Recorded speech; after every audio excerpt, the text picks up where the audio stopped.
Welcome to Unstoppable Agents. We're glad you're here. This is the show where agents come to build an unstoppable business, unstoppable wealth, and a life of unstoppable impact.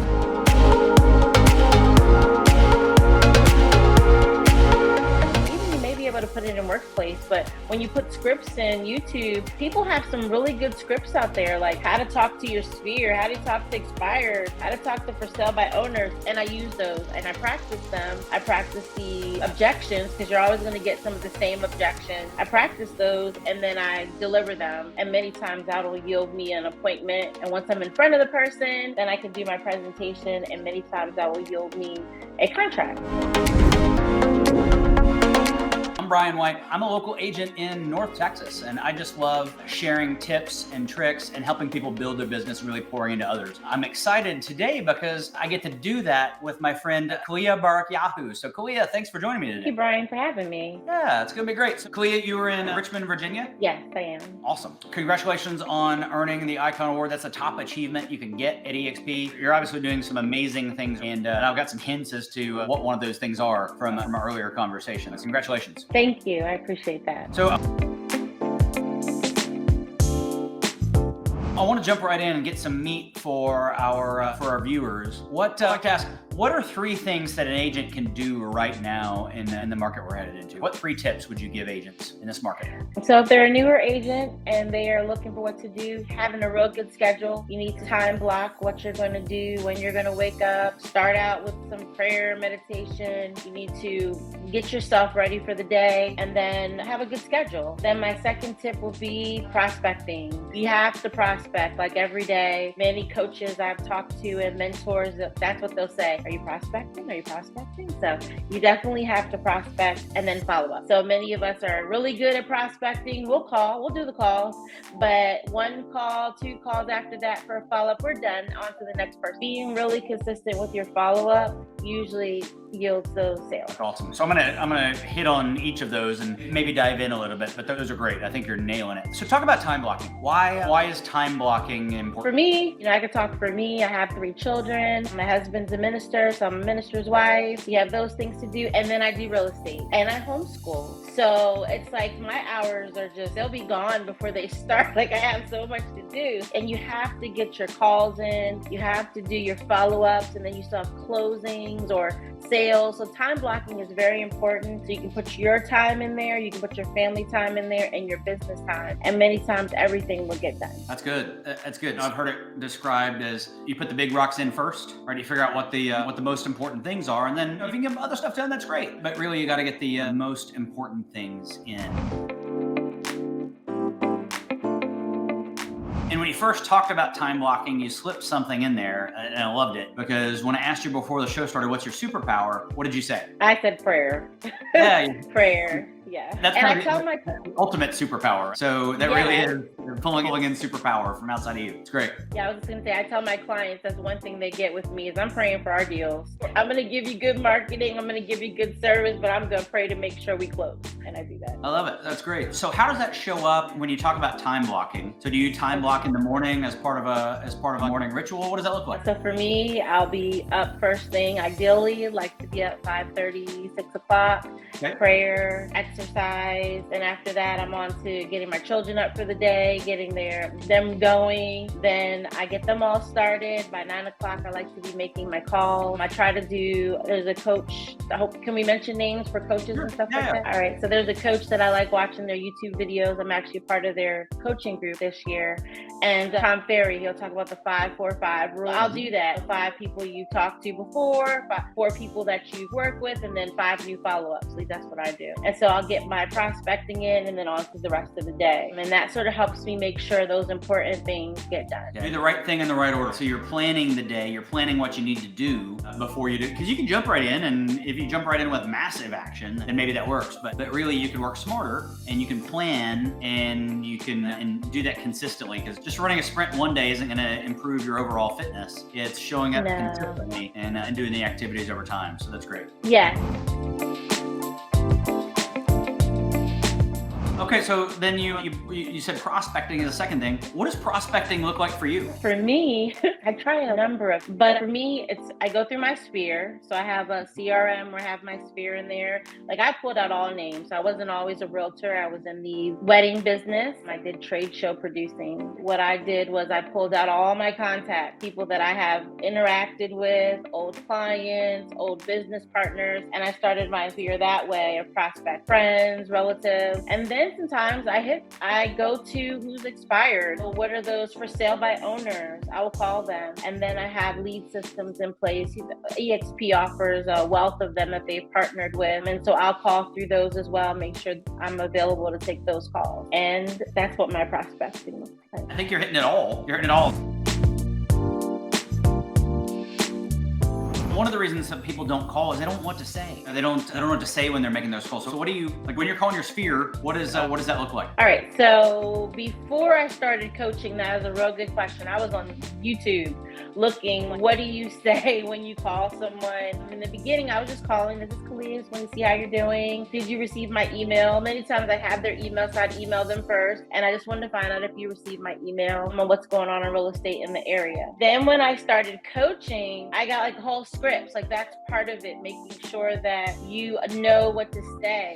So then I started looking for different scripts. And when you put scripts in on, even you may be able to put it in Workplace, but when you put scripts in YouTube, people have some really good scripts out there, like how to talk to your sphere, how to talk to expired, how to talk to for sale by owners. And I use those and I practice them. I practice the objections because you're always going to get some of the same objections. I practice those and then I deliver them. And many times that'll yield me an appointment. And once I'm in front of the person, then I can do my presentation. And many times that will yield me a contract. It's good. So really, what I love about that is you're working on your skill, sharpening the saw. 7 Habits of Highly Successful People talks about sharpening the saw. And so you're working on your skills before you ever get on the phone. You're figuring out, okay, well, what am I going to say? How does that, you're really working through what the conversation might look like. So that, because the reality is some conversations are going to be awkward anyway, and that's totally fine. You just go do it. But if you can prepare ahead of time, then number one, that's going to make it less scary for you and for the person on the other side. And it's going to make it less awkward. Yeah, and many people, I didn't know that you could role play. Like you think about real estate, you just sell a house. But we as licensed professionals know there's way more involved than just selling a house. It's a skill. And anyone who wants to, like you said, you sharpen your skill. And one thing is to practice. And people practice everything else. Doctors practice on cadavers. Everybody's practicing. So when you find someone, another real estate agent,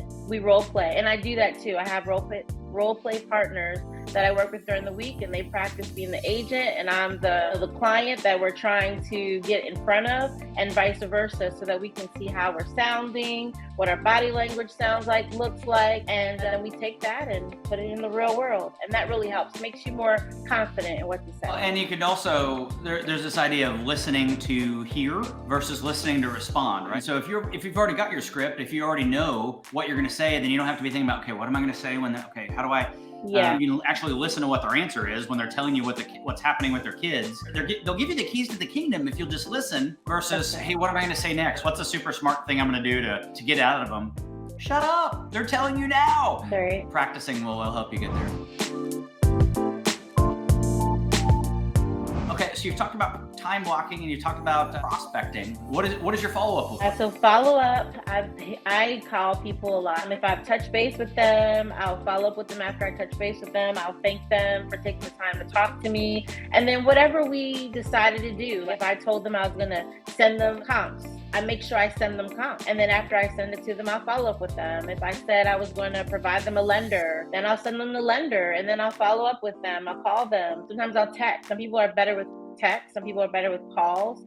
I will email. And most recently, I started I'm still working on it, but a small farm. So I doing a little bit of direct mail and just getting myself out in front of those people. I feel like the more you talk to them, even if it's them just hearing your voice, you're getting the voicemail, you're building a connection. And so until they tell you, please do not call me anymore, I do not want it, then you continue to be that useful resource. And it's not always just calling up, I want your business, I want your business.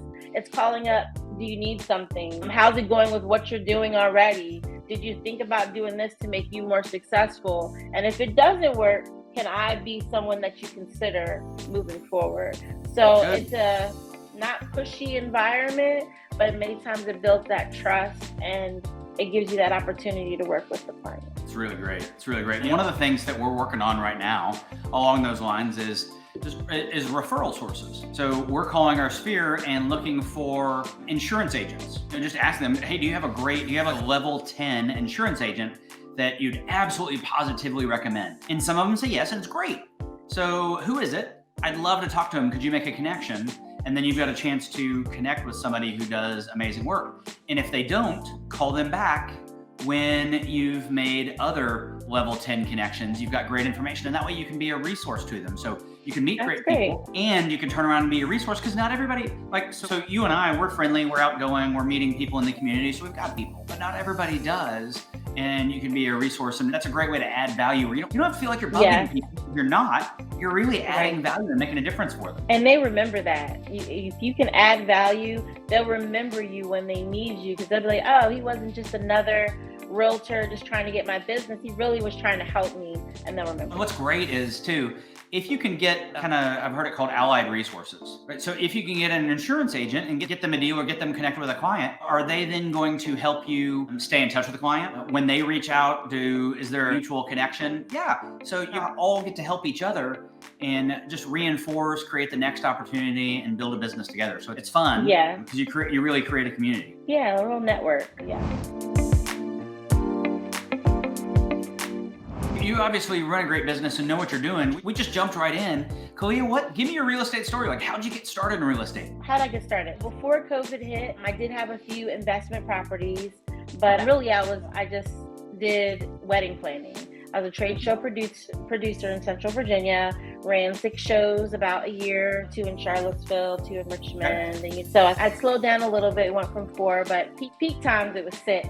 Anyway, when COVID hit, we couldn't bring hundreds and hundreds of people together in a venue to all be, that just wasn't the smart thing to do. Yeah. So we stopped. And during that time, I had wanted to be a better land manager or landlord for my tenants. So I said, well, you know what? Let me go ahead and take the real estate class. I see it come through Groupon all the time, $99. Let me take the real estate class and get more information on what it is how to manage properties. And I was just for myself. It wasn't for anyone else. I just wanted to be knowledgeable. And then after I took it, and it was in my spirit to go ahead and finish it. Like, why not become a realtor, get licensed, and I really don't have to go out and sell any properties. I just can have it for I can just have it for myself. So I was going to complete the course, take the test. I wasn't planning on actually taking the national and all that test, just enough. I completed it. Why not finish it? And then after that, I was like, I started getting into more fixing and flipping properties, renting, managing more rentals that belonged just to me. It wasn't for anyone else. And said, you know what? I think I'm going to go ahead and get my real estate license, because I was utilizing a lot of realtors to provide me deals. But I was like, I need access to the MLS. And so I'll just become a real estate agent and I'll have access for myself and I can buy my own properties. That didn't end there either. I got my license, became an agent, started helping other people, family, friends, and just love it. So I still have my own investment properties and I still add to my portfolio, but then I also help other people get their portfolio. And I think the experience of knowing how to do fixes and flips and investment properties helps me when I help people along the way too. But it really wasn't me. It was no desire of mine in the beginning, but I did get through prayer to go ahead and get my license, finish it out. So I don't want to leave that out. It wasn't me just wanting to do it. I got to finish it out, become a realtor. And so I'm here. It's a superpower. It's a superpower. So you're using it. I love that. So you've been with the EXP a couple years now, and congratulations, because like we talked about before, you just earned the Icon Award. And for those that are watching, what an icon. Number one, it's the top 2 to 3% of nearly 90,000 agents at EXP. So you're producing it at a super high level, but it also means that you earned an award, a little bit better than a plaque or a trophy. you got a big stack of cash, really stock to go along with it. Yeah. Congratulations. Thank you. Yeah, that was very nice. And I got my award in the mail last week, and it was this big award. It was like glass and huge, and I just thought that was really nice. So it was exciting. It is nice. It is nice. So I want to circle back around to one of the things you were talking about, though, that you were fixing and flipping property. So you've got some investments. So it sounds like you've got some long-term buy and hold, probably some single-family rental investment properties. But you've also been doing some fix and flip. What possessed you? And are you still doing that? Just walk us through that journey. Yes, I still do it. I still have some buy and holds and I did sell some when the market was really high. And so I did keep a few. I think I have 4 right now that I kept. And yes, I like fix and flips. I like seeing a property and walking in and it messed up and then seeing, oh yeah, if you do this here and that there. And I like my clients some of them will come with properties and you know that if they paint or they just put some granite countertop in, they can get way more money for their property. So I like sharing that. But yes, I do look for myself as well, properties out there that may be good investments in areas that I want to work in. And then I'll fix it up and I'll either flip it, put it on the market. I know it's a quality home. We've used licensed contractors. It's a quality home that we're putting love into, or I'll buy and hold it and I'll rent it. So it just depends on where we are at the time. That's great. And you know what's fun is they're increasing, maybe not for fix and flips, but we run into sellers a lot of times that you mentioned. Maybe if they put in granite, they paint, maybe even do some light remodel work, that they can get significantly more for a home. And now we have options where they don't even have to pay for it until it works. So whether it's Curbio or some of the other options that we have, we've got the option, you can get all the work done and you don't even have to pay for it until you've already achieved a profit for it. It's pretty great options on the back end. Yes, I agree too. That has been now I haven't physically used Curbio all the way. I did request a quote from them, but it was really helpful for my clients to have the option to use a program like that or to find the contractors themselves. But I like the whole process. I like the people interaction. I like maybe the paperwork. I like that I have a transaction manager to help with that, but I do like the whole buying, selling, finding the properties. I find it fun. Yeah, it's a fun, you can serve your clients better because you are an investor, because you have done fix and flips, because you really understand the full gamut. And one of the great things about real estate is it's sexy, right? People like talking about it. People it's interesting. People like to hear about it. Whether you can talk about your fix and flips and then get clients out of it you're not prospecting to them. You're just educating or talking about what's going on in your life. And then that pulls people in. Yes, you're right. That's awesome. Khaliyah, you have been amazing. So thank you for spending a few minutes with me. Do you have any parting thoughts or any comments you want to leave with the audience? Oh, thank you for having me. I would just say the market's changing, but if you continue to prospect, to be confident in yourself, align yourself with people who have that positive mindset as well, you'll be successful, and be there to add value, like Brian said, to your clients. And when you add value, they'll return. That's awesome. We have Khaliyah's socials. So we'll include in the description how you can reach out to her. If you've got clients that are moving to Richmond, Virginia, then I know that she would love to serve your referrals. And as you can tell from this conversation, she'll take great care of them. Khaliyah, thank you very much. It was great talking to you. You too, Brian. Thank you. Bye.